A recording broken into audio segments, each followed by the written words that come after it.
Здравствуйте, я Людмила Корнеева. Фильм Романа Полански «Отвращение» – идеальный образец жанра психологического триллера и классика мирового кинематографа. И это уже достаточная причина, чтобы посмотреть его. А еще фильм «Отвращение» является детальной и вполне достоверной иллюстрацией отдельно взятого клинического случая. Неудивительно, что к этой кинокартине порой обращаются в своих научных публикациях психотерапевты и психиатры. Конечно же, и, к счастью, далеко не все дети, испытавшие подобную психологическую травму и насилие, вырастают людьми с настолько существенными расстройствами психики, как у героини фильма Полански «Отвращение». Однако ознакомиться с возможными причинно-следственными связями, да еще изложенными в практически совершенной художественной форме, вряд ли будет лишним для любого из зрителей. «Отвращение» Полански нередко сравнивают с «Психо» Альфреда Хичкока. Но в финале «Психо» некоторое разъяснение к случившемуся дает эксперт-психиатр. А вот в кинокартине Полански никакого дополнительного разъяснения и не требуется. Настолько верно, полно, комплексно показываются не только симптомы душевного расстройства героини, но и его причины и последствия. Зрителю нужно только внимательно смотреть, замечать и анализировать. Сценарий фильма был написан Романом Полански и Жераром Браком. По словам самого Полански, идеей и вдохновением для сюжета послужил образ некой реальной женщины, с которой он и Брак были знакомы, и которая, как позже узнал Полански, страдала шизофренией. Роль главной героини Кэрол исполнила 21-летняя Катрин Денев, которая годом ранее уже снялась в получившей золотую пальмовую ветвь Каннского кинофестиваля музыкальной мелодраме Жака Деми «Шерпурские зонтики» с великолепной музыкой Мишеля Леграна. «Отвращение» – первый англоязычный фильм Романа Полански, и снимался он в Лондоне. Поскольку Катрин Денев не очень хорошо говорила по-английски, то весьма кстати главная героиня фильма оказалась не англичанкой. Да и вообще в сценарии не так много разговоров. Некоторые из диалогов были доработаны или добавлены в сценарий Дэвидом Стоуном, поскольку на то время и Роман Полански не очень хорошо владел английским языком, и для второго сценариста, француза Жерара Брака, английский тоже не был родным. Первоначально запланированное название этого фильма Полански «Лицо ангела». Вероятно, и по этой причине в самом начале кинокартины мы видим лицо героини крупным планом. Собственно, в начале даже и не все лицо, в начале только правый глаз. Затем постепенно в кадре появляется и второй глаз, левый. Один глаз хорошо освещен, другой же в глубокой тени и кажется почти черным. В этом можно увидеть символику двойственности образа главной героини. Ведь «Отвращение» – это своего рода версия сюжета «Красавица и чудовище». Версия, в которой красавица сама же оказывается и чудовищем. Причем чудовищем настоящим, хоть и заколдованным чужой злой волей, чужим насилием. Завершается фильм «Отвращение» тоже крупным планом лица, но уже девочки с семейной фотографией. И в ее взгляде можно увидеть не только страх, отвращение, но и упрек и укор. Эта фотография очень важна для понимания всего происходящего. 4 взрослых на фото – это 2 разновозрастные пары. Сидящие по краям мужчина и женщина заметно старше пары, расположенной ближе к центру. Особенно это заметно по женщине справа. Она явно старше и лицом, и судя по одежде. Очевидно, на фото родители и девушка с бабушкой сестер. И Кэрол на фотографии смотрит на своего собственного отца. Именно он, по-видимому, и является насильником, который приходит к Кэрол в ее галлюцинациях. По крайней мере, мужской образ из галлюцинаций героини фильма действительно очень похож на мужчину, на которого смотрит девочка на фотографии. Название фильма «Отвращение» – это о чувстве, которое вызывает у Кэрол малейший намек на сексуальную близость, мужской поцелуй или даже запах. Испытываемое Кэрол отвращение вызвано перенесенным в детстве насилием. Замалчиваемая проблема постепенно достигает уровня психической патологии, болезни. Лишь Майкл, друг старшей из сестер, замечает, что Кэрол стоило бы показать врачу. Но дальше этого замечания дело не идет. И это весьма досадное упущение. Вероятно, что своевременная профессиональная помощь могла бы избежать трагедии. Нужно обратить внимание на использование символики в фильме Полански. Один из таких символов – кролик, которого не успевает приготовить Элен, старшая сестра главной героини, перед своим отъездом. Процесс разложения кроличьей тушки происходит параллельно медленному впадению Кэрол в безумие. Но, на мой взгляд, у этого кролика есть и еще одна функция. Полагаю, что кролик нужен был роману Полански для того, чтобы вынудить зрителя тоже испытать чувство отвращения. И через это собственное отвращение, вызванное созерцанием гниющей тушки кролика с кружащим над ней мухами, лучше понять переживания Кэрол. У Юлии Кристевой в ее работе «Силы ужаса. Эссе об отвращении» мне встречалось замечание, что, мол, пищевое отвращение, наверное, самая простая и архаичная форма отвращения. С этим трудно не согласиться.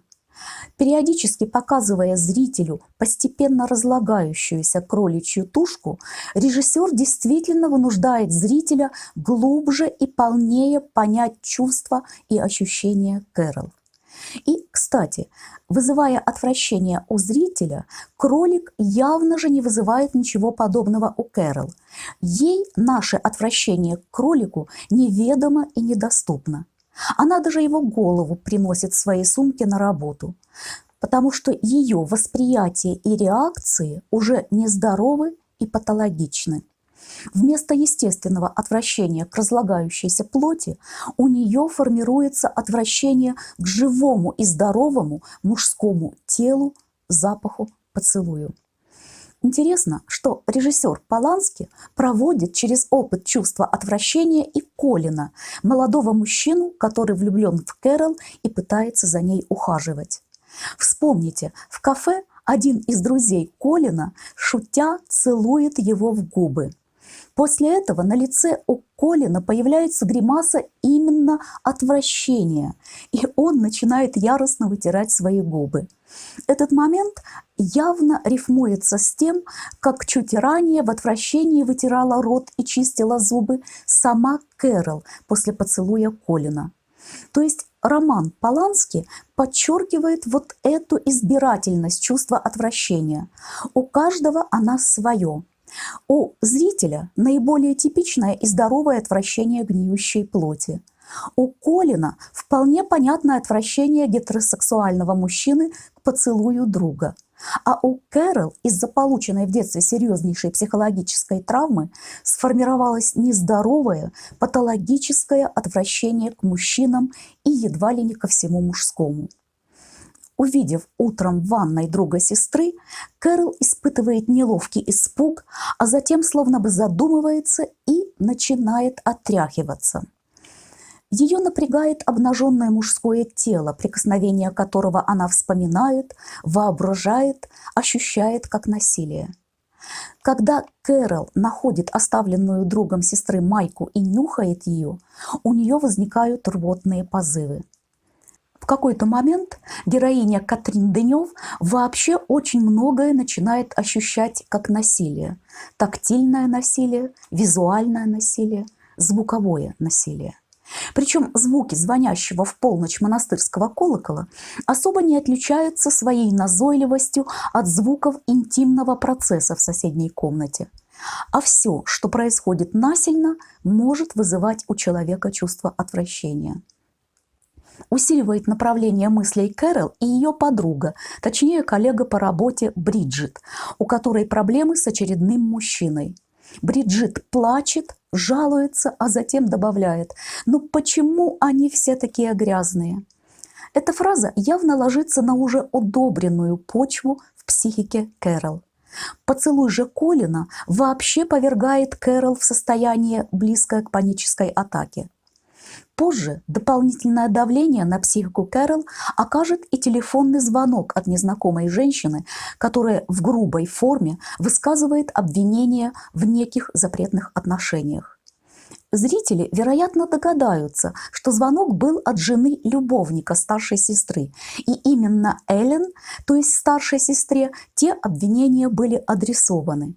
Но Кэрол вряд ли это понимает и, скорее всего, принимает сказанное на свой собственный счет. Кэрол не только испытывает отвращение к мужчинам, но у нее часто возникают ощущения и собственной нечистоты. Она периодически отряхивается, нервно вытирает, счищает что-то со своего лица, с носа. Не исключено, что дополнительное психологическое напряжение от самой мысли об интимных отношениях у Кэрол связано еще и с утраченной вследствие насилия девственностью.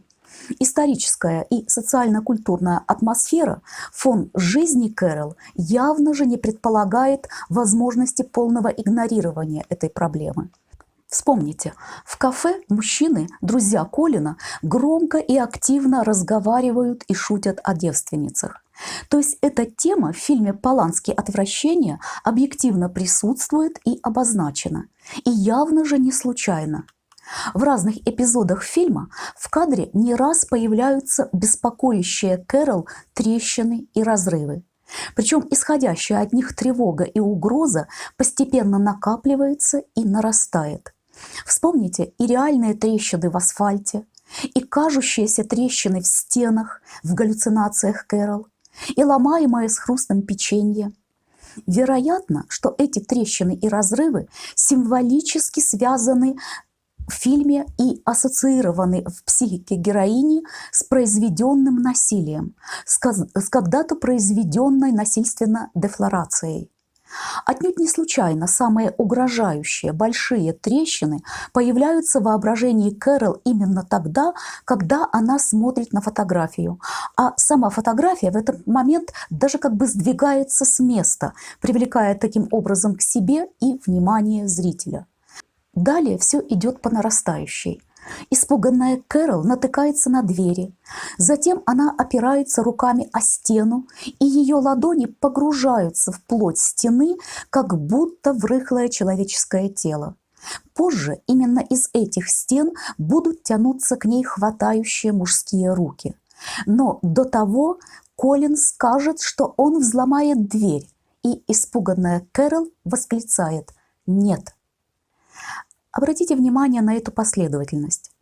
Кэрол смотрит на фотографию, на стене появляется большая трещина, и фотография сама по себе движется. Отпрянувшая в испуге Кэрол натыкается на дверь. Она опирается о стену, и ее руки вдавливаются в стену, как в рыхлое тело.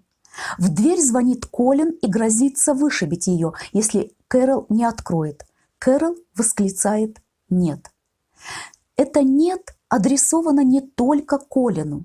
Это «нет» частично обращено в прошлое. Ведь в том еще детском прошлом Кэрол мужчина тоже без спроса открывал дверь и заходил к ней с недобрыми намерениями. Тогда, будучи ребенком, она не могла защититься. Теперь она физически сильнее и может нанести удар.